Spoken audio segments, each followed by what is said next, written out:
ناظرین، آپ کو آج دو بڑے امیزنگ پڑوسیوں کی کہانی سنانی ہے۔ کمال کا واقعہ ہے، غور سے سنیے گا۔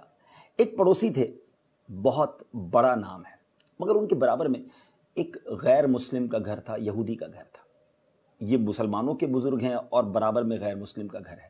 وہ غیر مسلم سفر پر گیا تو اس کے گھر میں لائٹ نہیں تھی، چراغ کے لیے پیسے بھی نہیں تھے، ساری رات ان کا بچہ روتا رہتا تھا۔ یہ جو نیک بزرگ تھے، انہوں نے پوچھا کہ معلوم تو کرو کہ کیوں بچہ روتا ہے۔ برابر سے پتہ چلا کہ بچہ اس لیے روتا ہے کہ ساری رات اندھیرا ہوتا ہے اور اندھیرے میں بچہ گھبرا جاتا ہے۔ ان بزرگ نے کیا کیا کہ روزانہ رات ان کے گھر چراغ بھجوانا شروع کر دیا۔ ساری رات بچہ سکون سے سوتا۔ جب وہ یہودی سفر کر کے واپس آیا اور اس کے گھر والوں نے اسے واقعہ سنایا کہ ہمارے پڑوس میں جو مسلمانوں کے بزرگ رہتے ہیں، وہ ہمیں روز چراغ بھجواتے رہے اور ہمارے بچے کو سکون پہنچاتے رہے، اس غیر مسلم کو یہ خیال آیا کہ کتنی عجیب بات ہے کہ ہمارے برابر میں مسلمانوں کے اتنے بڑے بزرگ رہتے ہیں اور اتنے اچھے اخلاق ہیں، اور ہم ہیں کہ اسلام سے دور رہ کر زندگی گزار رہے ہیں۔ وہ یہودی کے خاندان والے اس مسلمان کے گھر آئے، دروازہ کھٹکھٹایا اور گویا اس طرح کہا کہ حضور، ہمارے گھر میں تو آپ کی طرف سے چراغ کی روشنی پہنچتی رہی، اب ہمارے دل میں جو کفر کا اندھیرا ہے اسے بھی دور کیجئے، کلمہ پڑھائیے اور ہمیں مسلمان کیجئے۔ ناظرین، آپ جاننا چاہیں گے وہ بزرگ کون تھے؟ وہ کوئی اور نہیں، اولیاء کرام کے سردار حضرت سیدنا بایزید بسطامی رحمۃ اللہ تعالی علیہ ہیں، جو اپنے غیر مسلم پڑوسی کے ساتھ اتنا شاندار سلوک کرتے رہے۔ اسی طرح ایک اور بڑا عظیم نام حضرت سیدنا مالک بن دینار رضی اللہ تعالیٰ عنہ۔ آپ کے پڑوس میں ایک شخص تھا جو روزانہ ڈیلیبریٹلی، جانتے بوجھتے پرنالے کے ذریعے گندگی آپ کے گھر میں بھیجتا تھا، آپ کو یوں سمجھیے اریٹیٹ کرنے کے لیے، آپ کو تکلیف پہنچانے کے لیے۔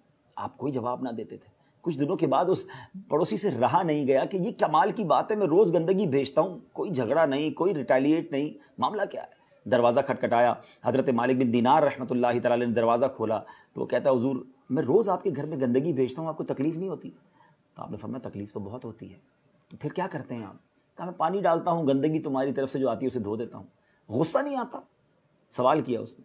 میرے غصہ بھی بہت آتا ہے، غصہ آتا ہے مگر میں اسے پی لیتا ہوں، کیونکہ ہمارے قرآن مجید فرقان حمید میں ہمارا رب فرماتا ہے وَالْكَاظِمِينَ الْغَيْظَ وَالْعَافِينَ عَنِ النَّاسِ وَاللَّهُ يُحِبُّ الْمُحْسِنِينَ۔ ترجمہ کیا ہے؟